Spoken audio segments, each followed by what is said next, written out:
O nosso segundo conteúdo, a gente começou a falar um pouco sobre a teoria do consumidor, ok? Então, a gente começou a falar um pouco sobre preferências, sobre cestas de consumo, e aí talvez seja interessante a gente começar a falar dessas cestas de consumo, que são formas de representar as preferências do consumidor, e aí a gente considera diferentes cestas, e essas cestas de consumo, elas têm dois produtos que a gente representa por X1 e X2, ok? Esses produtos, então, tem uma cesta A, uma cesta B, todas essas cestas a gente representa apenas com dois produtos. É claro que é um processo de abstração, né? Na economia a gente tem muito mais produtos do que dois itens, mas em geral isso serve para que a gente analise situações específicas de consumo desse consumidor. Então eu pego, por exemplo, uma determinada renda, que a gente representa por M, minúsculo no caso, que vai ser a minha renda. Então uma renda, o consumidor ele pode utilizar aquela renda para alocar entre esses dois produtos. Por exemplo, eu posso ver qual a renda que o consumidor gasta com verduras, e aí X1 ser o tanto de alface que esse consumidor compra e X2 o tanto de rúcula que esse consumidor compra.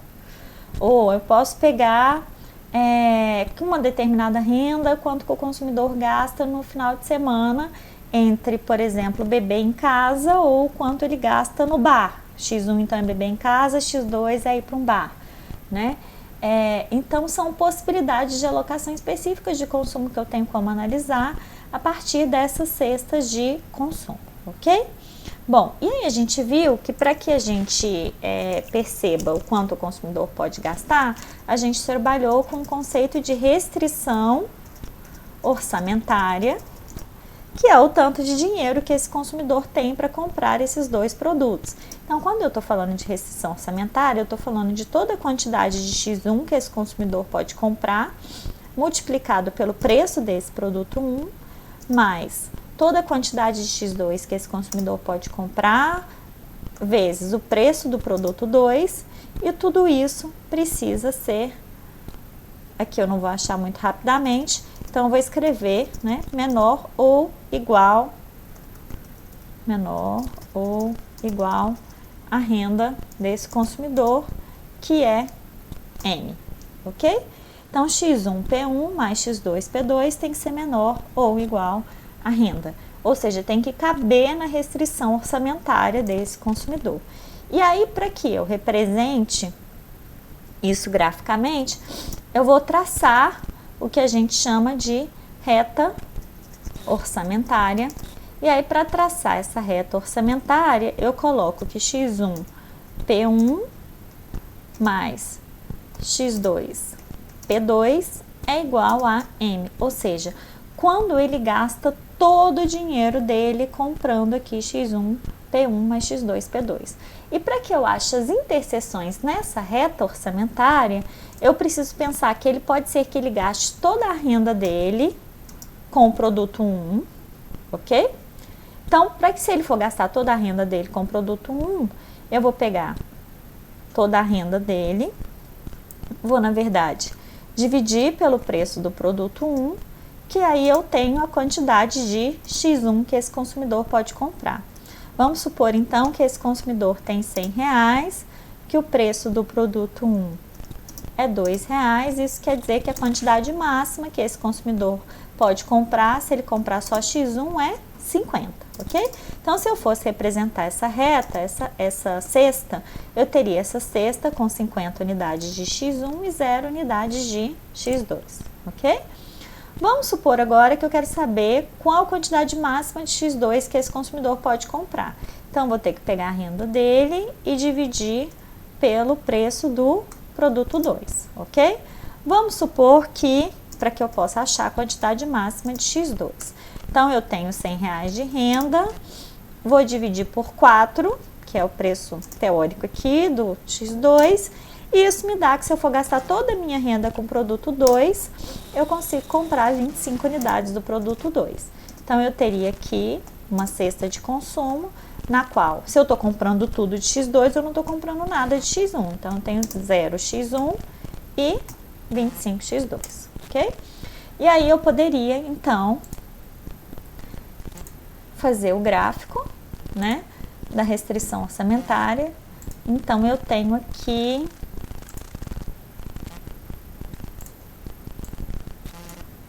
uma curva aqui e uma outra curva aqui.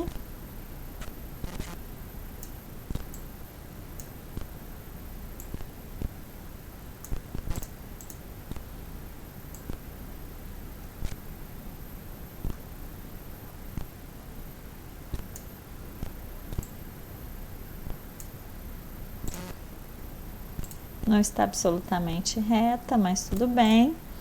Melhorou um pouquinho, eu acho, quase nada. Mas enfim, nesse caso aqui, diferente do gráfico de oferta e demanda, eu não vou ter preços e quantidades. O que eu vou ter nesse gráfico aqui? Nesse gráfico aqui, eu vou ter x1, né? O x1 vai estar sempre no meu eixo x, tá certo? Sempre eu vou representar o x1 no eixo x e eu vou ter x2 aqui no eixo y, certo? Bom, e aí eu vou traçar então a minha reta orçamentária. Para que eu trace minha reta orçamentária, eu vou vir aqui, né? Fazer mais uma linhazinha aqui. E aí eu tenho isso aqui como minha reta orçamentária, que é o que eu vou definir quando eu for comprar tudo de x2, eu consigo comprar 25, que foi o que eu encontrei ali. Se eu for comprar tudo de x1, eu consigo comprar 50x1. E aí isso é o que vai servir para que eu possa traçar minha reta aqui, certo? Então, aqui em cima dessa linha, né, se eu for considerar essa linha aqui como minha reta orçamentária, em cima dessa linha aqui, eu vou ter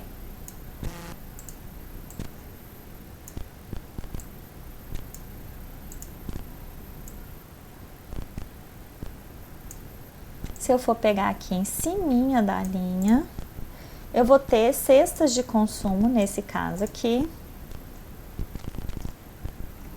Ops.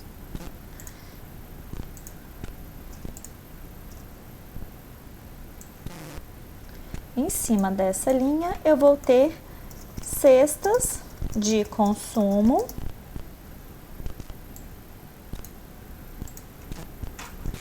que gastam toda a renda, ok? Então, se eu tiver uma cesta aqui, em cima dessa linha, essa cesta vai estar gastando todos os meus R$100 que eu tenho para consumir entre x1 e x2. Tanto que se eu for pegar aqui, se eu fizer um pontinho aqui, né, e colocar a cesta aqui, no caso a cesta A 0,50, eu vou estar gastando todos os R$100 para comprar 50 unidades de x1 e nada de x2. Se eu fizer uma cesta aqui, que é a B, né, nesse pontinho, eu vou estar comprando 0 unidades de x1 e 25 unidades de x2, ok? Tudo que tiver dentro desse meu triângulo faz parte do meu conjunto orçamentário. Então, aqui,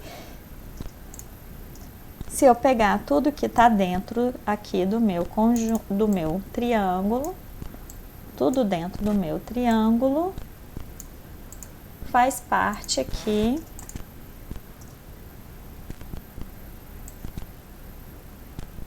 do que eu chamo de conjunto orçamentário, ok? Esse conjunto orçamentário, ele implica em todas as cestas de consumo que esse consumidor consegue comprar e que gastam menos do que os R$100 que ele tem disponível para gastar entre x1 e x2, tá certo? Então, nesse caso aqui, os conceitos importantes são de cesta de consumo, que são definidas por dois bens diferentes, x1 e x2, de reta orçamentária, que é o limite aqui, que delimita o conjunto orçamentário desse consumidor, e o conjunto orçamentário, que é tudo que ele consegue comprar.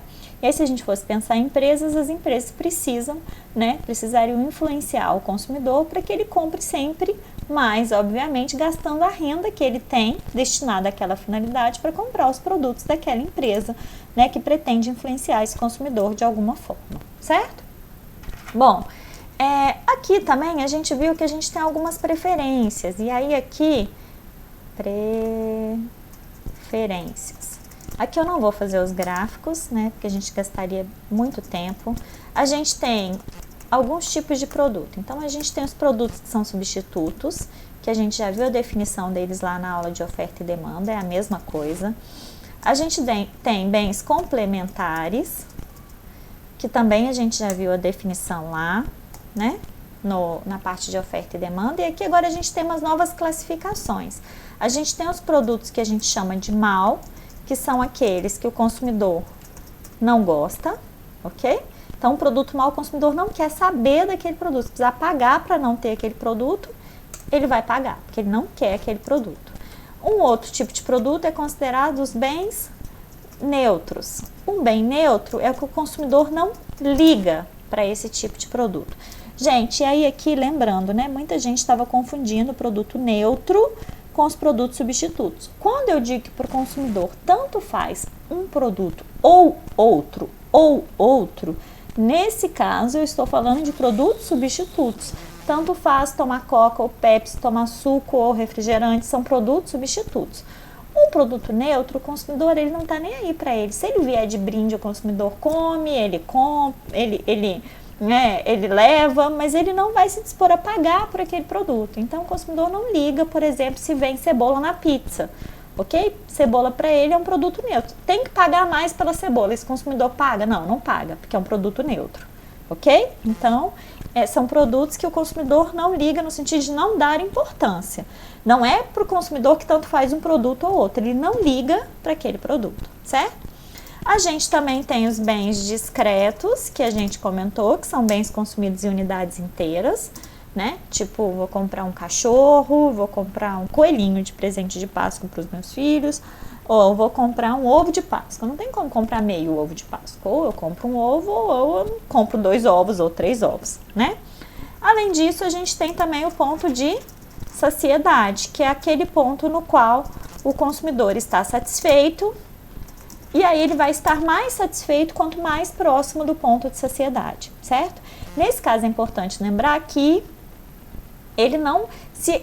por exemplo, se o meu ponto de saciedade for exatamente 1 litro de refri e ele tiver a oportunidade de consumir 800 ml ou 1,2 litros, ou vamos tornar a coisa menos difícil aqui, 1,1 litro, o que ele vai preferir?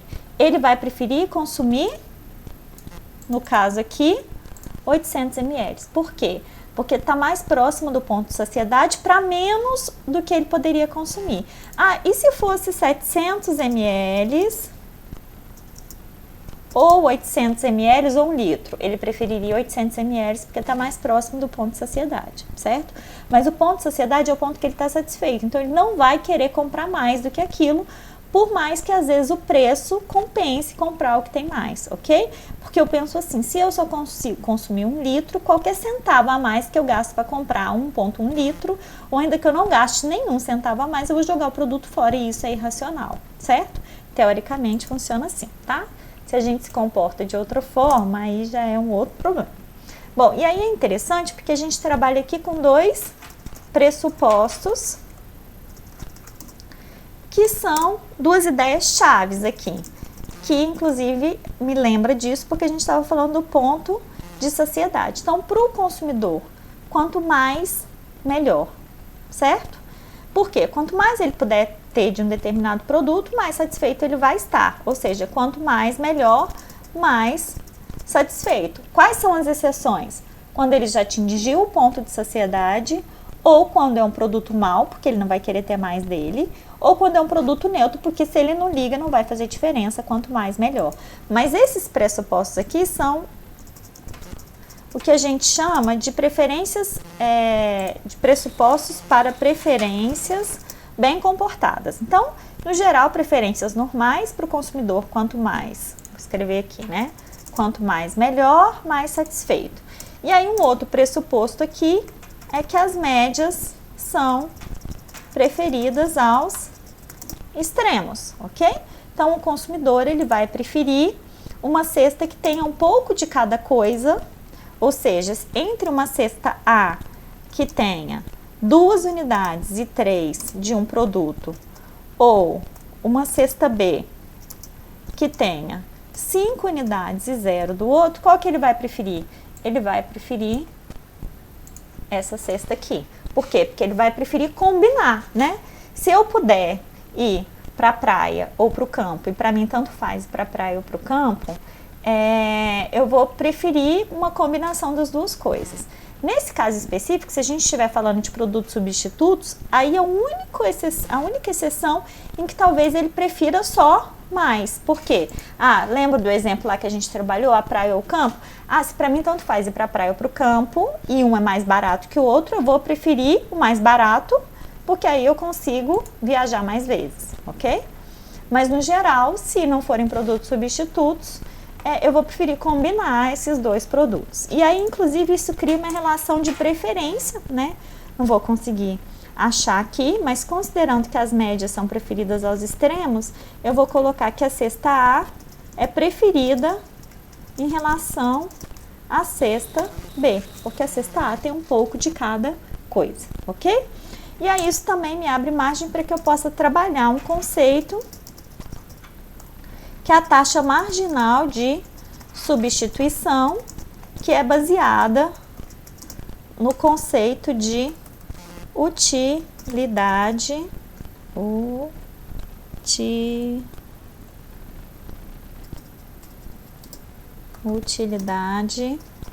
marginal. Que o que é isso, na verdade, né? Quando a gente está falando de utilidade marginal, é o seguinte: quanto mais um consumidor tem de uma coisa, menos ele vai querer comprar mais dessa mesma coisa. Por quê? Porque ele vai querer ter uma combinação de coisas diferentes. E aí, quanto mais o consumidor tem de um determinado produto, menor vai ser a utilidade marginal daquele consumidor. O que é o marginal? Sempre quando a gente vai falar de marginal aqui em micro, a gente vai estar falando de unidade a mais, ok? Então, marginal vai ter sentido de variação. Então, quando eu falo em utilidade marginal, é o seguinte: bom, eu tenho 15 blusas, ok? E aí eu posso comprar mais 5 blusas, só que para isso eu não tenho que comprar nenhuma calça. Bom, o que vai adiantar eu ter 20 blusas e nenhuma calça, ok? Então, quanto mais eu for tendo de um produto, menos eu vou querer comprar dessa mesma coisa. E aí a taxa marginal de substituição mede justamente a substituição de um produto pelo outro. E aí a taxa marginal de substituição vai ser uma taxa decrescente, porque à medida em que eu for trocando um produto pelo outro, eu também não vou querer ficar sem esse produto. Então, vamos supor que para que eu tenha uma calça, eu tenho que abrir mão de 5 blusas, ok? Então, eu deixo de comprar 5 blusas e pago o preço de uma calça. Aí, se eu for ter que trocar mais blusas por outra calça, essa disposição minha de troca, ela vai se tornando cada vez menor, porque eu também não vou ficar querendo ter só calça e não ter blusa, entendeu? Então, a taxa marginal de substituição, em geral, ela é decrescente, certo? Acho que esses são os principais aspectos aqui referentes à parte de teoria do consumidor. Acredito que sim. Bom, e aí o nosso último assunto foi sobre elasticidade, certo? E aí eu vou gravar um terceiro videozinho para que a gente fale de elasticidade, para que a gente não corra o risco de perder toda essa bagunça que eu fiz aqui para vocês.